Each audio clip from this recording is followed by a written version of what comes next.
Juan Manuel Acevedo, la estética de lo grotesco. ¿Por qué llegar a lo grotesco y qué significa lo grotesco en las expresiones del arte, en las diferentes manifestaciones pictóricas, pero sobre todo en este ámbito que es la literatura? Bueno, hay como un recorrido en el libro que está centrado en el concepto de lo grotesco, que inicia en la Edad Media y en el Renacimiento, y que tiene en sus inicios un acercamiento a lo cómico, a lo burlesco. Y posteriormente en el romanticismo, sobre todo el romanticismo alemán, toma un carácter más hacia lo siniestro, y en la contemporaneidad se podría asociar también a lo monstruoso. Entonces va un poco como variando el concepto, y pues sirve mucho porque siempre hemos tenido estéticas de lo bello, estéticas de lo estable, de lo armónico. Y lo que interesa en el libro es hacer un poco como un recorrido más... Algo histórico. De esas, genealógico más que histórico, como de esos otro tipo de representaciones, ¿cierto? Como todas estas representaciones en el arte que son informes, raras, un poco anómalas. Ahí está Goya, por supuesto, está la vanguardia, está el expresionismo, está Picasso. Hay momentos en los que se nota, pues obviamente se siente aquí en este ensayo que el arte grotesco, o más bien la manifestación grotesca, sí fue bien vista, fue aceptada en cierta forma, pero habían escuelas como que no la veían bien, como que no aceptaban esa deformidad o esa parte, digamos, tosca de manifestar. Lo que tú ves es que igual lo grotesco es un poco más común, o sea, está más en lo cotidiano, ¿cierto? Pero claro, hay una estética de la belleza que está regida un poco por todo la crítica del juicio kantiana, sobre todo, que no permite como que se elabore un juicio estético diferente hacia algo que no sea lo bello. Lo que busca el libro realmente es encontrar como esos paradigmas en donde el juicio estético no parte de la belleza, sino de la fealdad, de la anomalía, de lo imperfecto, de eso que te digo que es inestable, que es más común, y si se quiere uno podría encontrar más ejemplos en toda la historia del arte que la misma belleza o que lo sublime, pues también. Y que está en la cotidianidad. Completamente, y en lo popular sobre todo. Entonces, lo que llamaríamos lo kitsch hoy en día. Lo kitsch está muy cerca de lo kitsch, y se ve mucho en el carnaval, por ejemplo. Acabo de venir de presentar el libro en Pasto, en Nariño, y tuvo una gran acogida precisamente porque ellos están cercanos a todos estos fenómenos desde el carnaval de blancos y negros. Y se aprovecha también de pronto lo grotesco desde el ámbito religioso, para las figuras diabólicas, los monstruos, sí, duendes, todo esto. Hay como regímenes de representación ahí, ¿cierto? Una que marca lo diurno, lo diáfano, lo angelical, lo divino, y lo otro que efectivamente marca lo oscuro, lo siniestro, lo diabólico, pero que están también un poco en diálogo, pues en algunas representaciones religiosas de la escuela quiteña, por ejemplo, o del sur del país, o sea, de lo que encontramos en estas representaciones religiosas tanto en Popayán como en Pasto. Usted hizo un recorrido, una cartografía no solamente académica, se sumergió en libros para llegar a estas conclusiones, sino que también hizo viajes precisamente a lugares como Pasto para hacer un trabajo más de campo. Sí, estuve sobre todo en Quito, como revisando todo lo que es esta escuela quiteña, y de hecho de ahí sale uno de los ensayos, que es el de Pablo Palacio, el que se le hace a Pablo Palacio sobre el texto de La doble y única mujer, y también efectivamente como en ese sur-occidente colombiano que está lleno de este tipo de manifestaciones, y que son muy bien recibidas, o sea, digamos que esa figura del diablo que se tiene... y sus alrededores, duendes, hadas, todos estos elementos fantásticos que desde una posición judeocristiana, digamos, estarían siendo pues rechazados, en este tipo de sociedades más bien son acogidos. Pensemos también en el Carnaval del Diablo, pues de Río Sí, Sucio. claro. O en el mismo carnaval de Barranquilla. Por supuesto, es el carnaval, lo que va a decir Bakhtin, es el carnaval el que permite la desaparición de las clases sociales por medio de la máscara, y cuando uno ve las máscaras, todas esas máscaras son grotescas. ¿Por qué se busca digamos, en el arte pictórico como tal, que es el que, digamos, se ve, o en la fotografía también, que todo sea perfecto, que todo sea tan sublime, tan grandilocuente, pero raya lo grotesco? E incluso también hay algunos autores que usted citaba ahorita, para el caso de Goya, que hay muchos más, que sí tienen como esa fijación por lo imperfecto, por lo que Sí. es carroña para algunos. Bueno, eso tiene también como un relato, una narrativa. Digamos que el realismo y el naturalismo importaron sobre todo hasta principios del siglo XX, pero con la aparición de la cámara fotográfica, o sea, de la fotografía, más que de la cámara,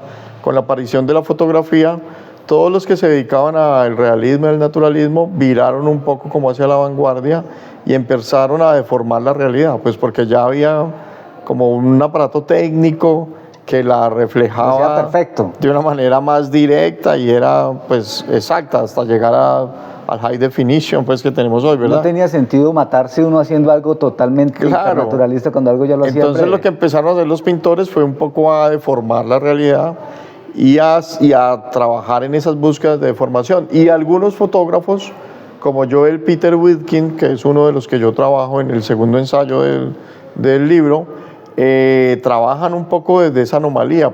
Joel Peter Witkin tiene muy buena técnica fotográfica, pero él trabaja con cuerpos mutilados, con cadáveres, con unas vegetaciones muertas, con unos animales también ahí como en deformación, y efectivamente logra muy buenas tomas de lo siniestro, o sea, logra inquietar al espectador desde lo siniestro. Y también hay una especie de forma grotesca o de estética de lo grotesco, no solo en lo físico, sino que yo siento que en el libro se habla también como de lo mental, ¿no? Sí, claro, hay un tránsito de lo grotesco a lo delirante, en donde efectivamente pues esa cercanía como con todo ese régimen de lo nocturno va de alguna manera perturbando la mente. Un poco lo que también señalaba Goya, ¿no? Y es que los monstruos son productos también de la razón. O sea, la razón es la que genera los mayores monstruos. Pero lo que encontramos en el libro es un acercamiento a personajes también delirantes que efectivamente están perdidos en su mente y contradicen esa razón, pero también logran mostrar un poco de lo monstruoso y de lo grotesco. Usted hablaba particularmente de Ricardo Piglia. Sí. De este cuento aquí con esta mujer, ese periodista que siempre tiene como algo de él. Renzi, pero no solamente, pues digamos que en ese caso no sería él el grotesco, sino la loca, la única testigo que hay, claro. Pero como que es una loca, pero por eso me llamó la atención, porque ya es algo más mental, es algo grotesco, pero como en la mente. El cuento se titula La loca y el relato del crimen, que es una loca, o sea, el argumento es el siguiente, es una loca que ve un crimen, y ella sabe quién cometió el crimen, pero no le creen, pues porque está loca. Y claro, aparece la repetición, aparecen unos códigos ahí medio secretos, y Renzi, que es el periodista, ha estudiado pues un poco de semiología. Y que se siente frustrado, claro, en ese diario, y entonces encuentra, devela más bien el código secreto de la loca, y da con el perpetuador del crimen, pero no es el relato oficial. Entonces tiene que un poco aguantar al dueño del periódico, porque el dueño del periódico le dice, no, tienes que decir lo que diga la policía, que es el relato oficial. Algo parecido a la realidad. Entonces también es eso. Por un lado va el relato oficial, el establecido, que casi siempre es engañoso, es mentiroso, sí, claro. es simulado. Y por otro lado, pues va el relato real, ¿cierto? Por eso el ensayo se llama Delirios de lo real. El relato de lo real que efectivamente pues contiene un poco más de veracidad que el otro, que también es ficticio. También podríamos decir que durante el recorrido de lo que es el arte, cualquier manifestación artística, lo antiestético, más bien lo grotesco en este caso, termina por imponerse porque siempre fluye en cualquier artista que quiera ser disruptivo, que quiera irse a la vanguardia, o sea, termina por salirse de lo canónico, de lo perfecto. Claro, lo que ocurre es que ya un poco como esa lógica del Renacimiento, ¿cierto?, de la belleza y de lo sublime y todas las estéticas de la modernidad han entrado de alguna manera en cuestionamientos y en desusos, porque estamos más cercanos al monstruo o a esa anomalía que a lo angelical o a la belleza del Renacimiento. Sí, efectivamente, hay muchísimas más representaciones de lo grotesco que de lo bello. Y uno lo puede ver, o sea, Brugger, ¿cierto?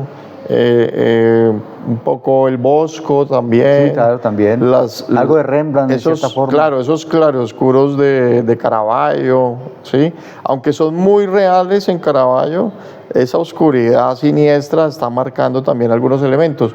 Y efectivamente Goya, en lo contemporáneo Francis Bacon, por ejemplo, son pues como unos referentes muy consolidados del género de lo grotesco. ¿Y en la literatura? Y en la literatura, efectivamente, yo hago pues un paneo sobre todo de lo latinoamericano, que es lo que me interesa más. Entonces está Diamela El Cid, por ejemplo, la chilena, está Pablo Palacio, como ya lo he dicho, está Virgilio Piñera, como de la tradición nuestra, ¿verdad? Y también pues una serie de carnavales que es interesante como pensar. Uno habla de lo que le gusta, generalmente. ¿A usted le gusta lo grotesco? Pues ¿Hay una fascinación? He ido afinando, sobre todo en pintura, he ido afinando el ojo. Entonces, me gusta mucho, por ejemplo,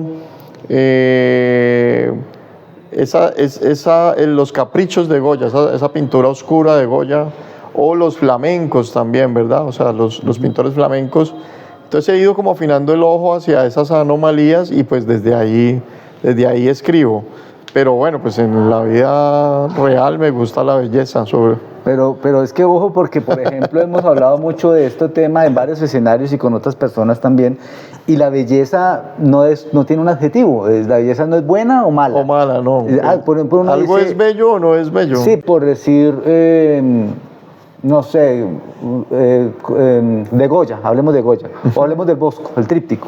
Uy, qué cuadro tan bello, pero pues lo que está ahí no es bello. Claro, qué cuadro tan bello, pero realmente... Porque la belleza es otra cosa. Claro, pero el juicio ahí casi que está errado, porque cuando uno ve el tríptico, lo que encuentra es que hay muchos elementos de lo siniestro, sí, claro, de ese régimen oscuro del que te hablo, y efectivamente también hay muchas anomalías, muchos personajes que son extrañísimos. No tienen y no tienen una simetría también, ¿no? No hay una simetría. Pues no sé cómo lo vea usted. Yo lo veo bello, pero no bello de bueno y de perfecto, sino bello como de que me toca. Me parece claro, muy lindo. yo lo afinaría como de que está en esa tradición del grotesco y tiene otro tipo de juicio. O sea, podría ser que lo que se esté pintando sea lo feo, pero se pinta como con tanta precisión, que es la técnica también lo que a uno le asombra y lo que hace decir que sea bello, pero realmente pues el cuadro es monstruoso, es estrepitoso. Usted es un hombre de investigación también. ¿Cuánto tiempo duró con este libro? Este libro me demoró 3 años. Que es cortico, pero... Es corto, pero lo que pasa es que en esos 3 años hice 2 libros. El próximo sale el otro semestre, que es sobre el delirio. De hecho, aquí hay como el último ensayo, sí, abre un poco como la puerta al próximo, y ese otro sí es un poco más grueso. Bueno, terminó de 100 y algo de páginas, ¿no? De 141 páginas. El otro sí sale como de 370 páginas. Un poco más grueso, hablando sobre el delirio latinoamericano. ¿Y el delirio latinoamericano en qué sentido? ¿Los personajes o los autores que crearon esos personajes? Sobre todo personajes delirantes y situaciones históricas delirantes también, como la masacre de Tlatelolco en México, como también pues algunas masacres nuestras, colombianas, pero sobre todo personajes. Hay personajes allí de toda la tradición, de personajes con delirios místicos, con delirios históricos, con delirios creativos, con delirios celotípicos. Pero entonces, claro, como estaba haciendo Estaba haciendo ese libro, pero para casi como para amortiguar, entonces estaba haciendo este a la par. Entonces se fueron construyendo los dos y son más o menos una construcción de tres años y medio. En el arte contemporáneo, en lo que se consume hoy en día, porque usted aquí va mucho a lo clásico, ¿no? Casi que desde los orígenes, desde las grutas, todo esto, que de hecho pues la palabra grotesco tiene su origen allí. Viene de la gruta, sí, del grutesco. ¿Qué encuentra usted hoy, hablando ya un poco, no sé qué tan cinematográfico sea usted o qué tanto le gustan las películas dentro de lo grotesco y lo literario, los personajes de ahora, los escritores nuestros, o no siendo nuestros precisamente Pues, colombianos, pero sí los de hoy? Pues en el cine, y creo que es un ensayo que hemos hablado también con algunos amigos que está como por hacerse, ¿cierto? Como un ensayo sobre sobre lo grotesco, pero desde el cine. Entonces, por ejemplo, David Lynch, Cronenberg, están ahí, pues como en esa línea, y creo que ahora como todo este movimiento de la sustancia, Sí. que lleva un poco como el cine gore a otro escalón más allá, creo que pues sería interesante como perfilar un ensayo ya como de los cineastas. Y efectivamente, bueno, en la tradición de la literatura colombiana pues encontramos también pues mucho de lo del conflicto que es narrado termina siendo grotesco, ¿verdad? El conflicto armado colombiano. Claro, o de las violencias pues que se generan en el país por los diferentes frentes terminan teniendo como unos cuadros de representación. O sea, el mismo informe de la Comisión de la Verdad tiene unos pasajes pues, escalofriantes, ¿cierto? Pero efectivamente, bueno, ahí encontramos autores que están como muy bien posicionados. Por ejemplo, Juan Cárdenas es uno de ellos. Sí, claro. En Pasto. Sí, claro, en Pasto. Pienso, por ejemplo, en algunos que han trabajado también el asunto del carnaval, ¿cierto? Evelio José Rosero tiene algunos elementos, como que da unos visos. Y de la novela urbana colombiana, pues ahí sí hay mucha tela por cortar, ¿verdad? Está, por ejemplo, Franco con algunas cosas, Vallejo, efectivamente. Sí, claro. Pues Mendoza, que no podemos dejar de nombrarlo. El contemporáneo que mete muchas cosas grotescas en sus obras. Efectivamente. Y ya de la tradición latinoamericana empiezan a aparecer una serie de autoras que, sobre todo con temas que incomodan, con temas que trabajan el grotesco y que incomodan. Una de ellas es Ariana Harwicz, que tiene una serie de libros como con temas incómodos. Matate Amor, que trabaja el asunto de la negación de la maternidad, por ejemplo. La débil mental, sobre un personaje cognitivamente trastornado. Y uno en particular que se titula Degenerado, que trabaja el tema de la pederastia, que es un tema pues complejo, ¿verdad? Sí, claro. Que la sociedad todavía no asume tan de frente, pero ella escribe una novela sobre un pederasta y efectivamente muestra como esa cosmovisión del degenerado. ¿Dónde se puede encontrar este libro? Este libro está en la librería Pensamiento Escrito y está en la librería Libélula. Y también se puede comprar en la editorial, o sea, si se quiere digital, se puede comprar en la editorial. ¿En cuál editorial? La editorial Fabila, que es Fabila Editores, que son los que aceptaron el libro. Pues eso tiene una historia también. Ellos venían publicando algunos autores de los que yo he trabajado. Entonces sacaron un libro sobre Roberto Ar, sacaron un libro sobre Pablo Palacio, sacaron un libro sobre Diamela Altí, y cuando yo vi como que iban sacando como una especie de canon propio que yo tengo. Terrenales. Claro, yo dije, bueno, pues les voy a presentar el libro porque por ahí de pronto les interesa un ensayo que habla de esos autores. Y les envié el libro y bueno, sorprendentemente contestaron, porque casi nunca los editores contestan. No, y casi nunca se publica ensayo. Claro, y de una dijeron, sí, nos interesa, son nuestros autores, y bueno, fluyó un poco el asunto con el editor. ¿Y lo ha venido presentando aparte de Popayán de otras partes? Estoy invitado a la feria del libro de Montevideo a presentar este y el otro libro en octubre. ¿Para cuándo sería el de Los Delirantes? Ese ya está en impresión, se está imprimiendo. Creo que sale iniciando junio, o sea, estaría en junio, a mediados de junio más o menos, pero pues la promoción se le haría el siguiente semestre. ¿Ha pensado también en escribir narrativa? Porque veo que usted es muy del ensayo, la investigación, pero ¿lo tienta la narrativa o no? Por ahí no hay Sí, nada. claro, la novela sobre todo me parece... ¿Pero ha hecho algún intento, algún borrador por ahí Hay guardado? borradores, pero todavía son muy grotescos. Pero- Juan, muchas gracias. Bueno, Robinson, no, muy buena la conversación y bueno, está el libro ahí para quienes quieran leerlo. Vale, La estética de lo grotesco de Juan Manuel Acevedo.